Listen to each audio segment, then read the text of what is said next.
Assalamualaikum warahmatullahi wabarakatuh. Perkenalkan, nama saya Zikrina Istighfar Saweli dari kelas 10 PBK 2. Kali ini saya akan mempresentasikan perilaku produsen dalam kegiatan ekonomi. Produsen adalah orang yang menghasilkan barang atau jasa yang memiliki nilai guna untuk konsumennya. Pengertian produksi adalah suatu kegiatan yang dikerjakan untuk menambah nilai suatu benda atau menciptakan benda baru sehingga lebih bermanfaat untuk memenuhi kebutuhan. Tujuan produksi secara umum bagi konsumen yaitu memenuhi kebutuhan manusia untuk mencapai kemakmuran. Kemakmuran akan tercapai jika tersedia barang dan jasa dalam jumlah yang mencukupi. Tujuan produksi bagi produsen yaitu untuk meningkatkan keuntungan dan menjaga kelangsungan perusahaan, menjaga kehidupan perusahaan. Faktor-faktor produksi terbagi menjadi dua. Yang pertama ada faktor tetap, yaitu faktor produksi yang jumlahnya tetap berapapun jumlah produksinya, contoh mesin pabrik dan gedung.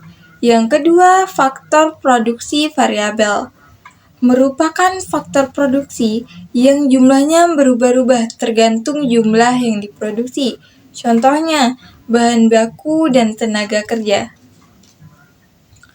Pengertian perilaku produsen adalah semua upaya yang dilakukan oleh produsen dalam menghasilkan produk yang berkualitas dan efisien serta dapat diterima dengan baik di pasaran dan mampu menghasilkan laba yang besar.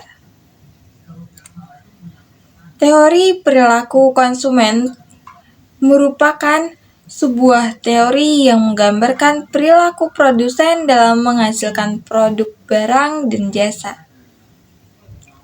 Faktor-faktor dalam produksi terbagi menjadi dua.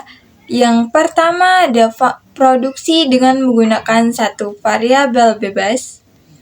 Kombinasi penggunaan satu variabel bebas dapat diterapkan di bidang pertanian, yaitu variabel bebas adalah manusia atau tenaga kerja, dan variabel tetap adalah tanah dan mesin. Dengan adanya satu variabel bebas dalam proses produksi, maka seorang produsen hanya dapat mengubah atau menambah jumlah tenaga kerjanya saja saat mengharapkan hasil produksi output yang besar. Akan tetapi, seiring dengan bertambahnya jumlah tenaga kerja yang digunakan, marginal produksinya akan mengalami penurunan sehingga mencapai titik nol, disebut dengan law of diminishing returns atau hukum tambah hasil yang semakin kurang. Yang kedua, produksi dengan menggunakan dua variabel bebas. Produksi dengan menggunakan variabel bebas ini berasumsi bahwa pada jangka waktu yang relatif lama, semua faktor produksi akan berubah menjadi faktor produksi variabel.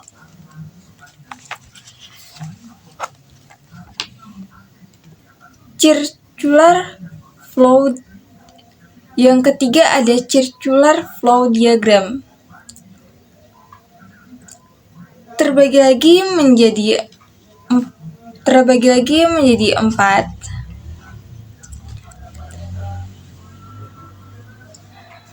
Terbagi lagi menjadi 2. Yang pertama, peran pelaku ekonomi. Ada 4. Rumah tangga konsumsi berperan sebagai penyedia faktor-faktor produk. Kedua, rumah tangga produksi. Yang pertama, rumah tangga konsumsi berperan sebagai penyedia faktor-faktor produk. Yang kedua, rumah tangga produksi. Yang ketiga, pemerintah. Yang keempat, masyarakat luar negeri. Yang kedua, ada diagram interaksi antar pelaku kegiatan ekonomi.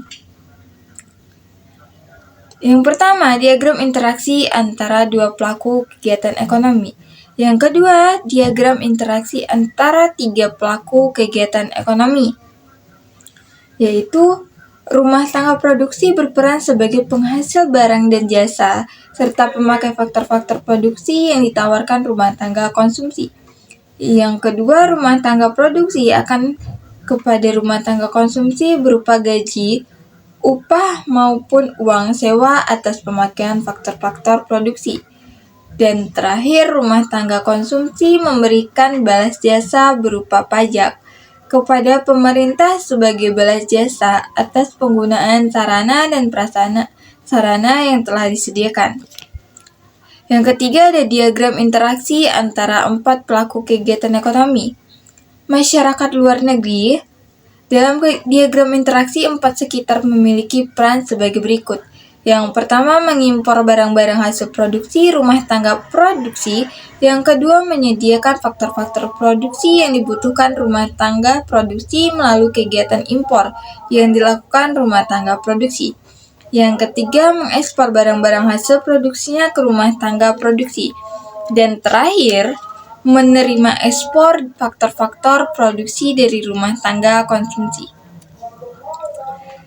Sekian penjelasan dari saya akhiri. Assalamualaikum warahmatullahi wabarakatuh.